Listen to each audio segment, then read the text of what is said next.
Starting ಎಲೆ ಚುಕ್ಕಿ ರೋಗ ಬಂದಿತ್ತು. ಮತ್ತು ಟ್ರೇಡಿಯಮ್ಮು ಸೆಕಿಟೋ ಹುಳು ಸೆಕಿಟೋ ಇತ್ತು. ಈ ಟ್ರೇಡಿಯಮ್ ಮಾಡಿದ್ರೆ ಎಲ್ಲ ಈ ಥರ ದಿನಕ್ಕೆ ಚೆನ್ನಾಗಿ ಬಂದಾಯಿತು.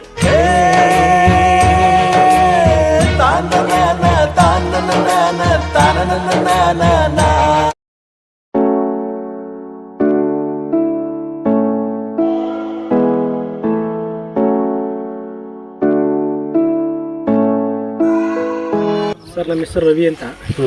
ನಾವು ನಂಜನಗೂಡು ತಾಲೂಕು ಹುಲ್ಲಳ್ಳಿ ಹೋಗಿ ಇಲ್ಲಿ ಶುಂಠಿ 1.5 ಎಕರೆ ಶುಂಠಿ ಮಾಡಿದ್ದೀವಿ. ಫಸ್ಟ್ ಸ್ಟಾರ್ಟಿಂಗು ಎಲೆ ಚುಕ್ಕಿ ರೋಗ ಬಂದಿತ್ತು. ಮತ್ತು ಟ್ರೇಡಿಯಮ್ಮು ಸೆಕಿಟೋ ಹುಳು ಸೆಕಿಟೋ ಇತ್ತು. ಈ ಟ್ರೇಡಿಯಮ್ ಮಾಡಿದ್ರೆ ಎಲ್ಲ ಈ ಥರ ದಿನಕ್ಕೆ ಚೆನ್ನಾಗಿ ಬಂದಾಯಿತು. ಸರ್, ಈಗ ಟ್ರೇಡಿಯಮ್ ಚುಕ್ಕಿ ಮದ್ದಿತ್ತಲ್ಲ, ಅದು ಕಂಟ್ರೋಲ್ ಆಗಿದೆ? ಟ್ರೇಡಿಯಮ್ ಮಾಡಿದ್ಮೇಲೆ ಇಲ್ಲೇ ಚೆನ್ನಾಗಿ ಬಂದೈತಲ್ಲ, ಎಲ್ಲ ಅವಾಯ್ಡ್ ಆಗೈತೆ. ಈಗ ಬೇರೆ ರೈತರೆಲ್ಲ ಮಾಡ್ಬೋದು, ಇದನ್ನ ಮಾಡ್ಬೋದು ಸರ್, ಖಂಡಿತ ಮಾಡ್ಬೋದು ಸರ್. ನಾವು ಮಾಡ್ತಿದ್ದೀವಿ ಅಕ್ಕಪಕ್ಕ ಹೇಳಿ. ಇದು ನಾವು ಮಾಡಾದ್ಮೇಲೆ ಬೇರೆಯವ್ರಿಗೂ ಮಾಡ್ತಿದ್ದೀವಿ. ರಿಸಲ್ಟ್ ಚೆನ್ನಾಗಿ ಬಂದಿದೆ. ಈ ಸೆಕಿಟೋ ಟ್ರೇಡಿಯಮ್ ಜೊತೆ ಮಿಕ್ಸ್ ಮಾಡಿದ್ರಲ್ಲ, ಹುಳ ಹೆಂಗೆ ಕಂಟ್ರೋಲ್ ಆಗಿದೆ ಸರ್? ಒಂದು ಹುಳನೂ ಇಲ್ಲ ಸರ್ ಈಗ ಸೆಕಿಟೋ ಮಾಡಿದ್ರಿಂದ. ಸೆಕಿಟೋ ಬಂದು ನಿಮಗೆ ಅದ್ರಲ್ಲಿ ಸಕ್ಕಿಂಗ್ ಪೇಸ್ಟು ಕಂಟ್ರೋಲ್ ಆಗುತ್ತೆ. ಹೌದು ಸರ್, ಅದು ಕಂಟ್ರೋಲ್ ಆಗಿದೆ ಅಲ್ವಾ? ಎರಡು ಕಂಟ್ರೋಲ್ ಆಗಿದೆ.